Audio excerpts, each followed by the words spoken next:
Primeiras Histórias, por João Guimarães Rosa. Editora Nova Fronteira, canal Leconde. Caros ouvintes, caso gostem do que aqui é lido, adquiram o livro. E caso gostem do meu trabalho e queiram auxiliá-lo, centavos farão diferença. É possível doá-los via Pix, Apoia-se ou Vaquinha. Os links estão no descritivo. Também é possível comprar livros que chegam até mim pela lista de desejos da Amazon, cujo link também está no descritivo. Peço para que, por favor, curtam, compartilhem, comentem, inscrevam-se no canal, porque tudo isso também faz diferença em termos de engajamento. Muito obrigada pela presença.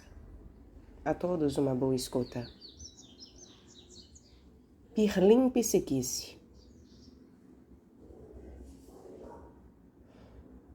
Aquilo na noite do nosso teatrinho foi Dior. O estilo espavorido. Ao que sei que se saiba, ninguém soube sozinho direito o que houve. Ainda, hoje adiante, anos, a gente se lembra. Mas mais do repente que da desordem, e menos da desordem do que do rumor. Depois, os padres falaram em pôr fim a festas dessas no colégio.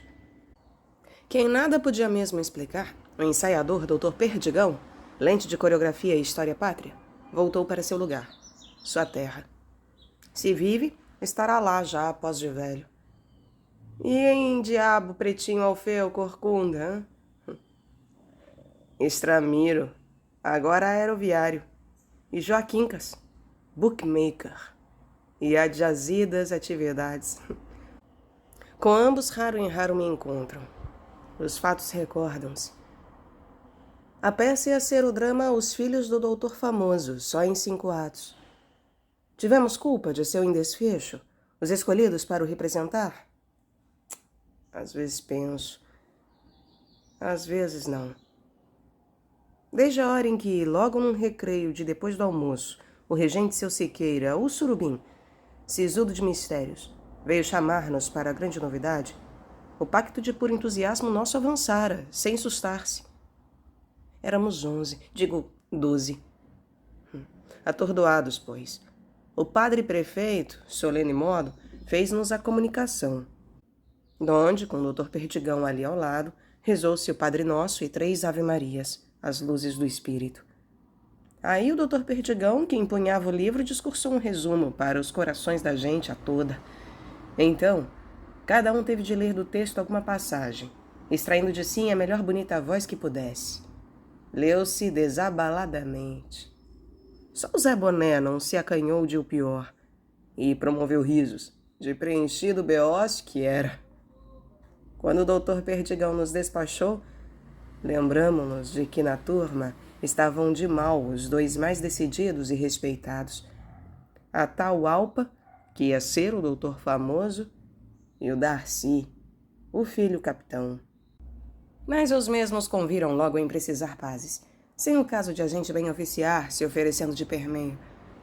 Tocaram de bem, dando ainda o Atahualpa ao Darcy um selo de Transvaal, e o Darcy a Atahualpa um da Tasmânia ou da China. Em seguida, eles, de chefes, nos sobreolharam e pegaram com ordens. Ninguém conta nada aos outros do drama. Concordados, combinou-se. Juramos. Careciam-se uns momentos para a grandiosa alegria se ajustar nos cantos das nossas cabeças. A não ser o Zé Boné, de certo. Zé Boné, com efeito, regulava de papalvo.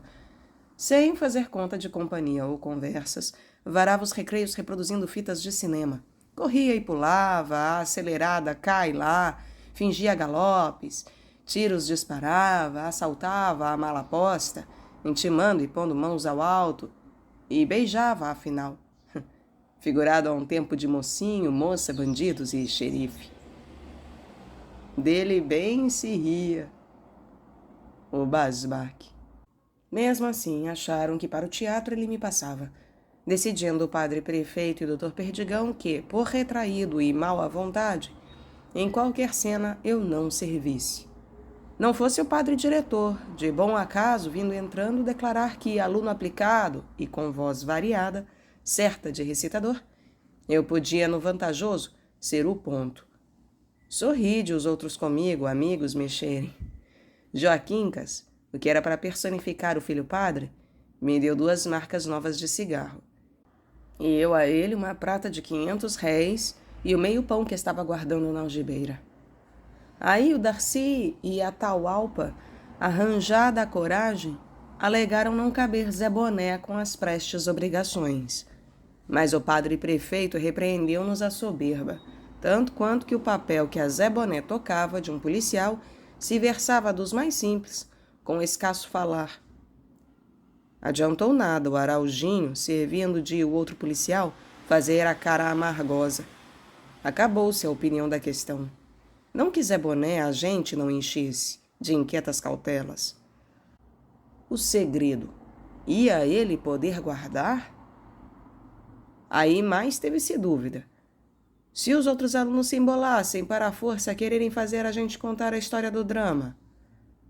2 deles preocupavam-nos fortes dos maiores dos internos, não pegados para o teatrinho por mal comportados incorrigíveis. Tãozão e mão na lata, sem ter for do nosso time. E um K teve a ideia. Precisávamos de imaginar depressa alguma outra história, mais inventada, que íamos falsamente contar, embaindo-os demais no engano. E de Zé Boné ficasse sempre perto um, tomando conta. Sem razão, se vendo essas cismas. Zé Boné nada de nada contava. Nem na história do drama botava sentido, a não ser alguma facécia ou peripécia, logo e mal encartadas em suas fitas de cinema.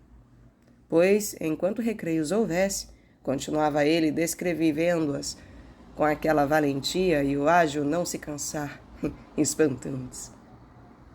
E o Tãozão e mão na lata no assunto do teatro não tocavam, fingindo de certo não dar a tanta importância.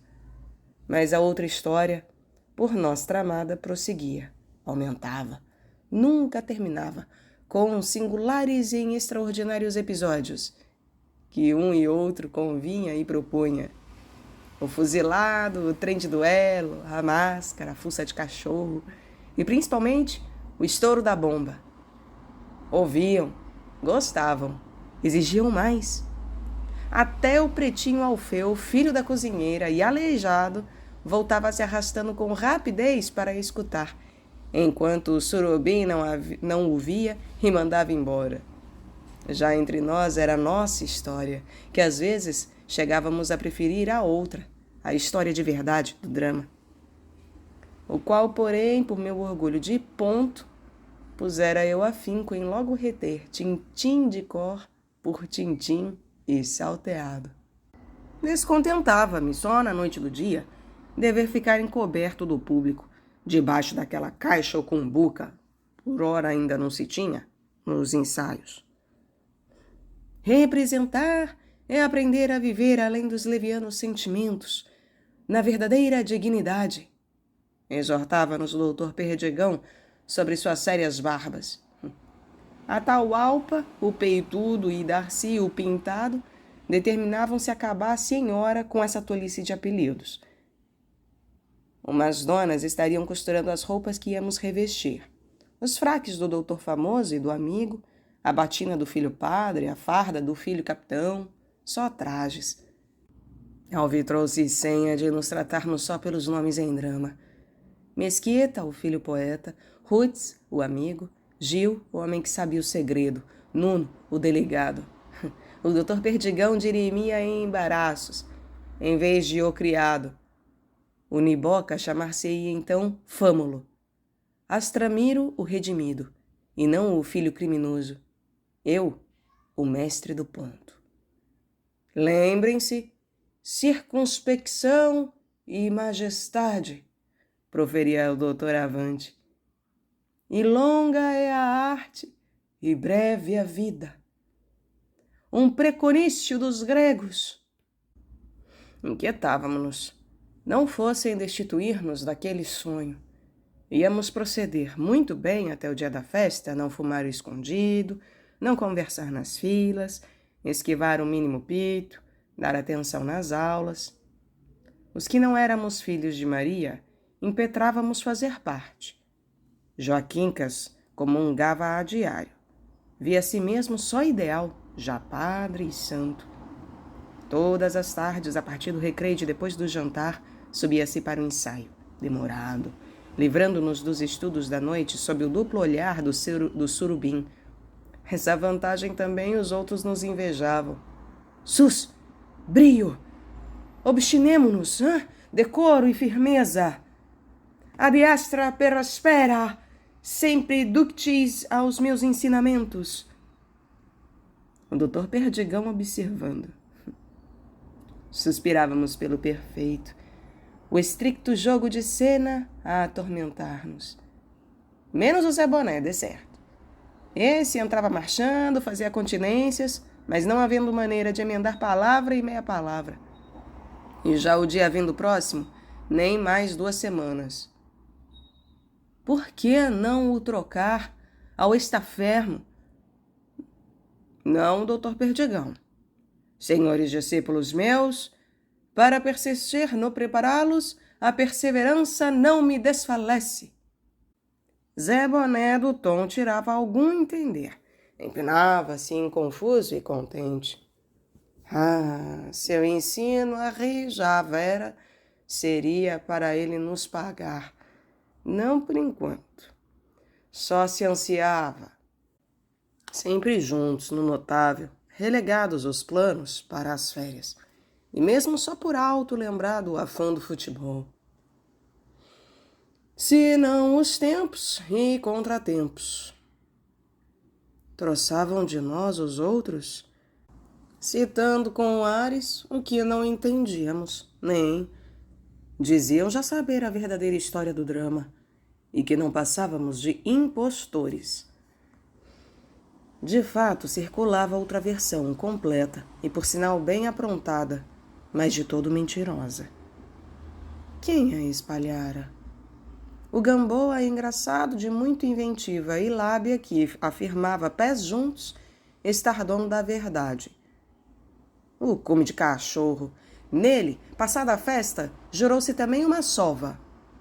Por ora, porém, tínhamos de combater essa história do Gamboa, que nos deixava humilhados.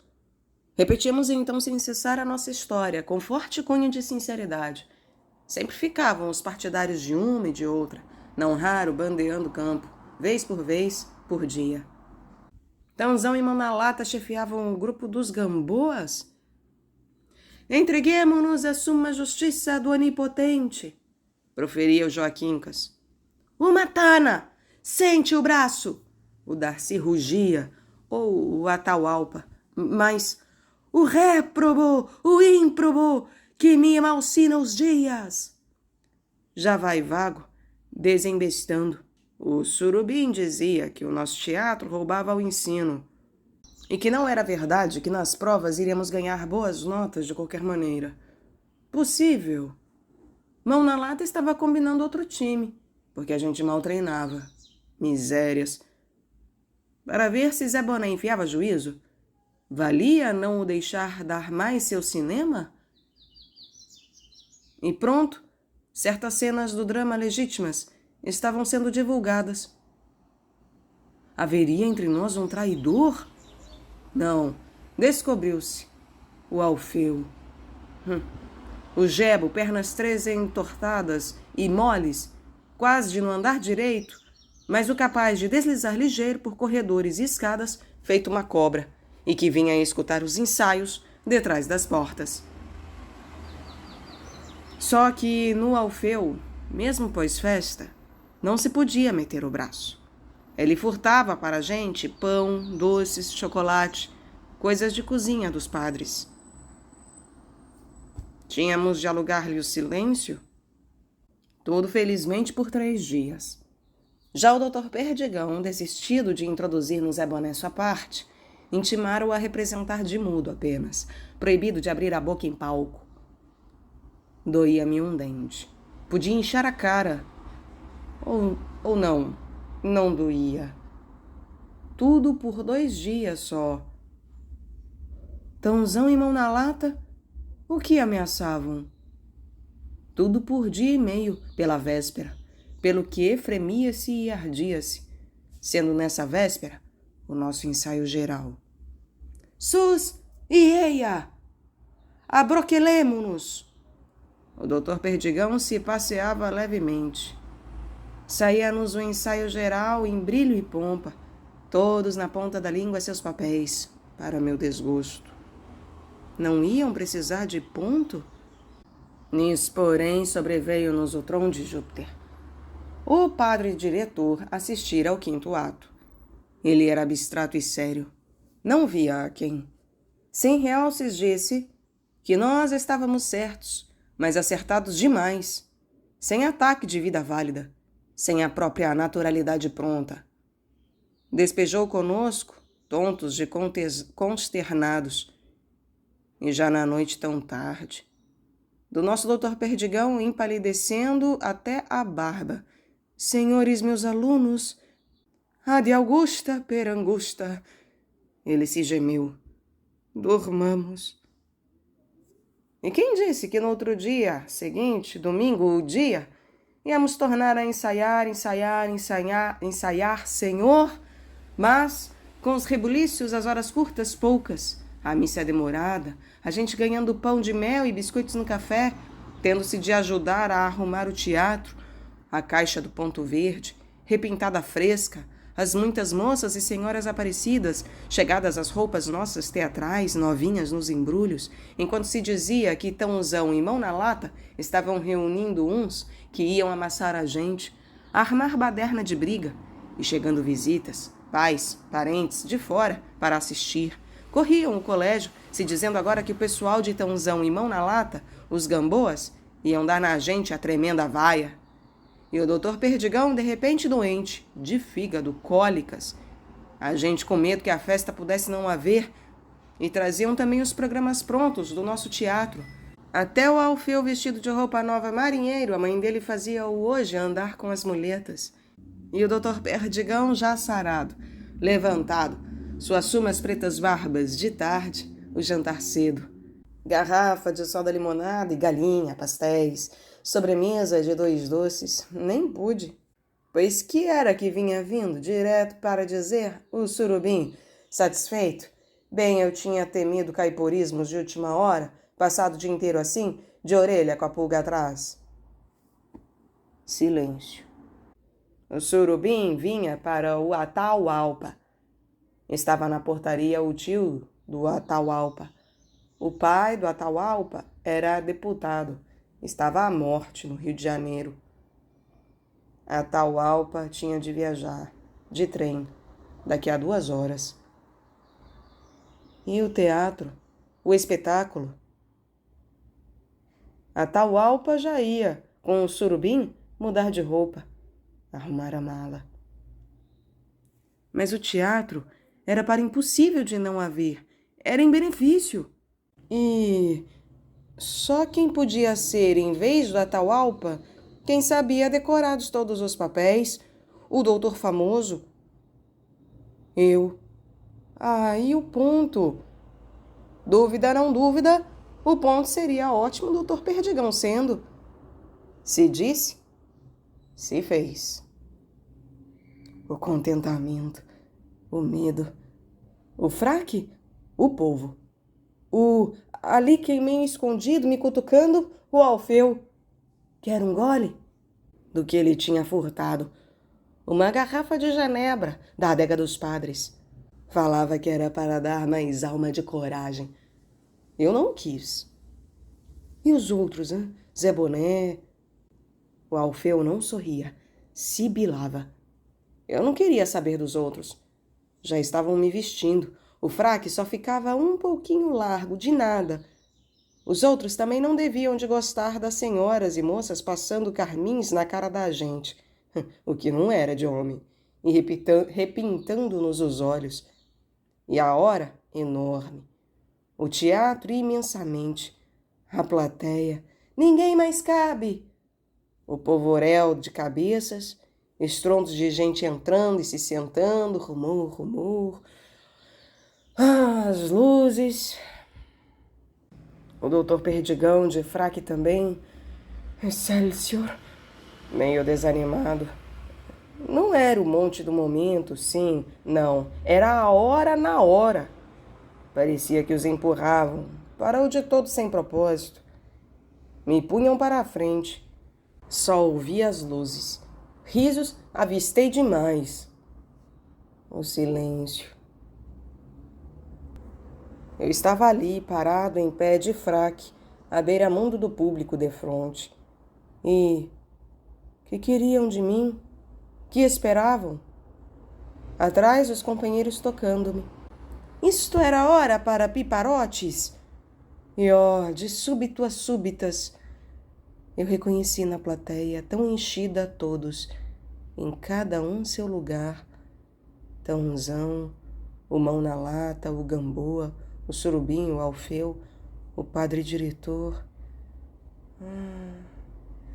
Eu tinha me lembrado da terrível coisa, meu Deus. Então ninguém não tinha pensado nisso antes? Porque aquele arranjo de todos nós no palco, vindos ao proscênio, eu adiante, era conforme o escrito no programa. O Atahualpa primeiro devia recitar uns versos que falavam na Virgem Padroeira e na pátria. Mas esses versos eu não sabia. Só o Atahualpa sabia-os. E Atahualpa estava longe agora, viajando com um tio de trem, o pai dele à morte. Eu não. Eu, teso e bambo, lembondo, mal em suor frio e quente, não tendo me dá, gago de no sem jeito, só espanto. O minuto parou. Riam diante de mim aos milhares. De lá da fila dos padres faziam-me gestos, de ordens e de perguntatividades, danados sinais, explicavam-me o que eu já sabia que não sabia, não podia. Sacudi que não. Puxei para fora os bolsos para demonstrar que não tinha os versos. Instavam-me. Abaixem o pano! Escutei a voz do padre prefeito. O doutor Perdigão, em seu bobo buraco, rapava a goela. Tornei a não olhar. Falei alto. Gritei, tremulei, então, viva a Virgem e viva a pátria! Gritei. Ressoaram enormes aplausos. Abaixem o pano!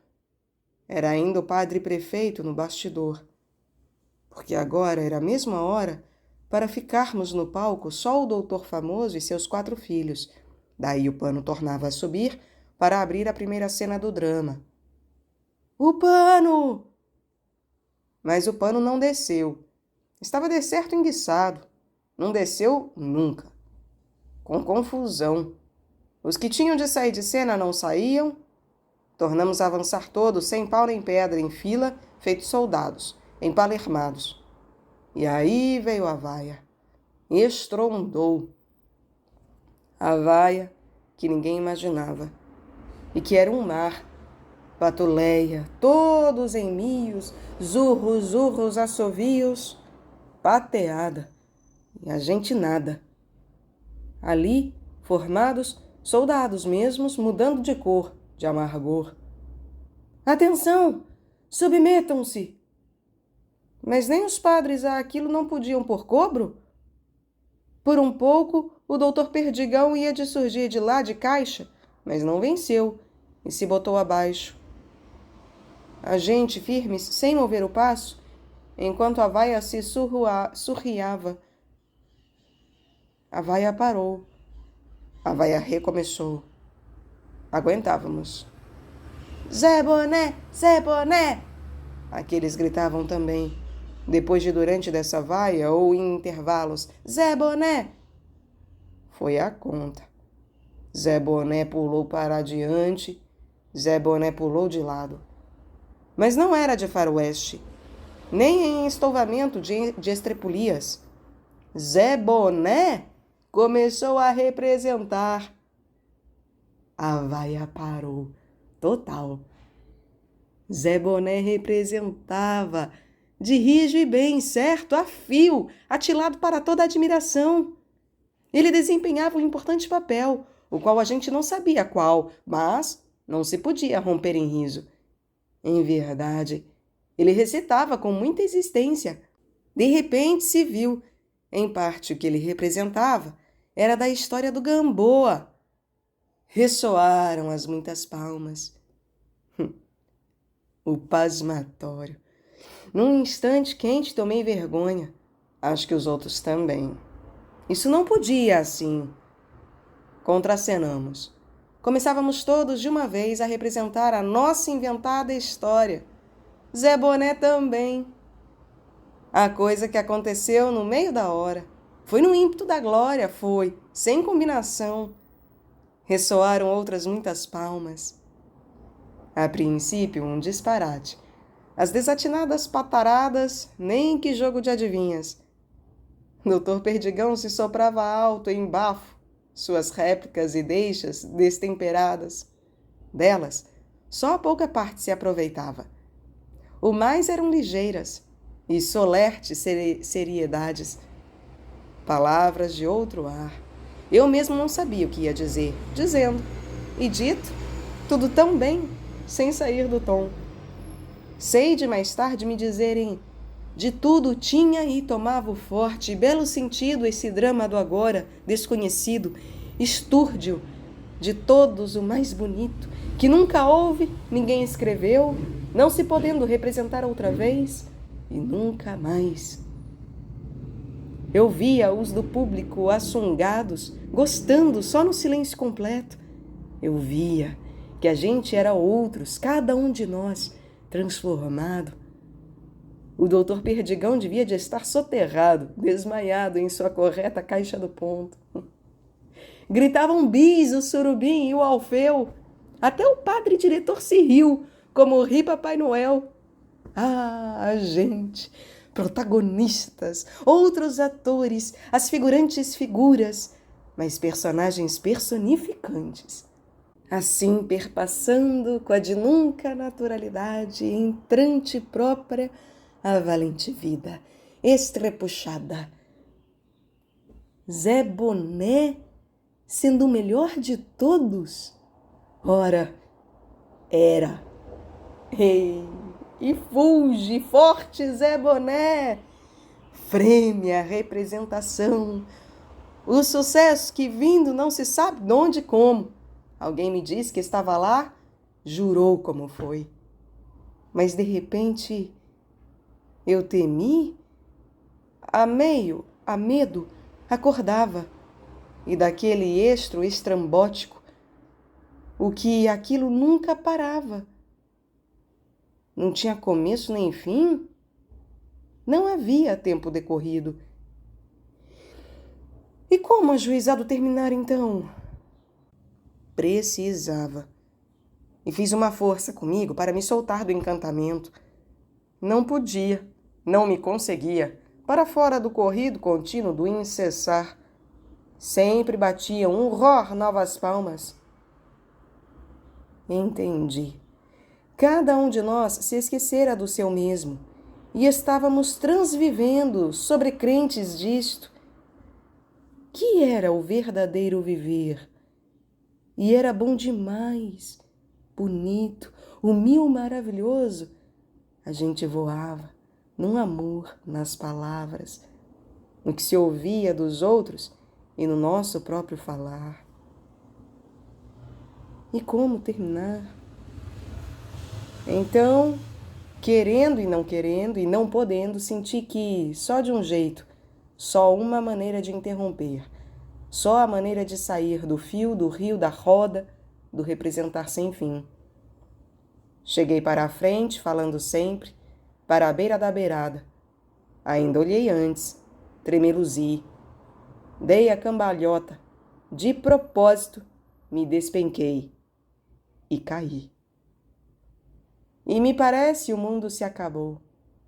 ao menos o daquela noite.